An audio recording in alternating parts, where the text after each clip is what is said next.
Well, thanks to all of you for coming out to our service this morning, and I pray that the rest of this Christmas day is wonderful for each and every one of you. Not so fast, preacher man. Behold, it is I, Horus, Egyptian god of the sun, and while you all believe that you've been celebrating the birth of your Lord Jesus, you've really been celebrating the birth of me. For you see, thousands of years before your Jesus came around, I, Horus, was born on December 25th. I, Horus, was born of a virgin. I, Horus, was baptized by a man called Arruina the baptizer, was crucified and was resurrected 3 days later. So you see, your Jesus is nothing more than plagiarized poppycock, and I, Horus, have come to feast upon the sorrow of you foolish Christians. Yeah, none of the stuff you just said is true. Yes, it is. No, there's no reference in Egyptian mythology to Horus being crucified or resurrected 3 days later. There's no documentation anywhere for the existence of a figure named Arruina the Baptizer. Horus's mother was not a virgin woman, but the goddess Isis, and there is no specific date anywhere tied to the birth of Horus. I'm pretty sure there is. Actually, no. All of these claims and many others indicating that early Christians yoinked the mythology of Horus and stuck it on top of Jesus were all completely made up by Gerald Massey, a 19th century cuckoo banana bird self-taught Egyptologist who never provided the slightest shred of evidence for any of these claims and who was laughed out of the room by every serious Egyptologist on the planet. So thank you very much for your attempt to ruin our celebration of Christ's birth, but I'm afraid we're all still having a very Merry Christmas, Horus. Horus?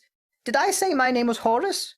No. What I meant to say was, behold, it is I, Mithras, Roman cultic god of the something, and while you all believe that you've been celebrating the birth of Jesus, you've really been celebrating the birth of me.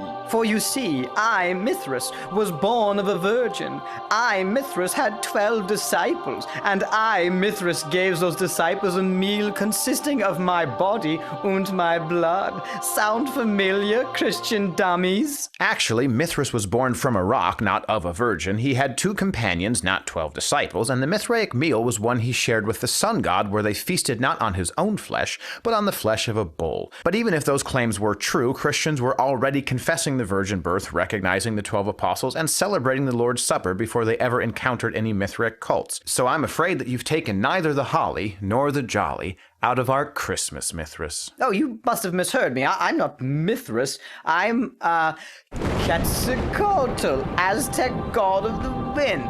And while you all think that you've been... No Christian on the face of the planet ever heard of Quetzalcoatl until the 16th century. Well, then I'm Balder, Norse god of the... There were 193 popes before Balder's mythology was actually written down. Then I'm Horus, Egyptian god of the sun. You already did that one.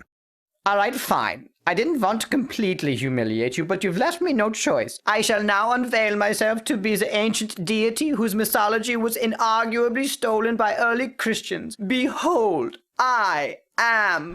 the ancient Mesopotamian god of judgment. 6,000 years before your Jesus spoke of returning to condemn the lost and resurrect the faithful, my followers proclaimed that I would return to destroy my enemies and raise the dead. So silence your joyful voices, Christians. Your Lord is nothing but a cheap carbon copy of me, the destructor who goes by many names. I am Volguus Zildroha. I am Lord of the Sibulia.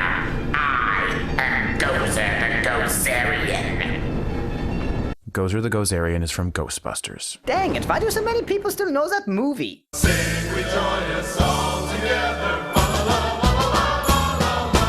I don't understand. If all the things that Gerald Massey said about me were complete fabrications, with no textual evidence whatsoever, why do atheists like Bill Maher reference these claims as if they were true? Well, Horace, I suppose it is strange that people who insist that they won't believe anything without verifiable evidence are more than willing to believe anything without verifiable evidence, as long as that thing can be used to mock the gospel. But we shouldn't be surprised when people reject proof of Christ's resurrection in favor of demonstrable lies that let them remain in unbelief. After all, Jesus did say, if they do not hear Moses and the prophets, neither will they be convinced if someone should rise from the dead. I said that before Jesus did. Oh, you absolutely did not!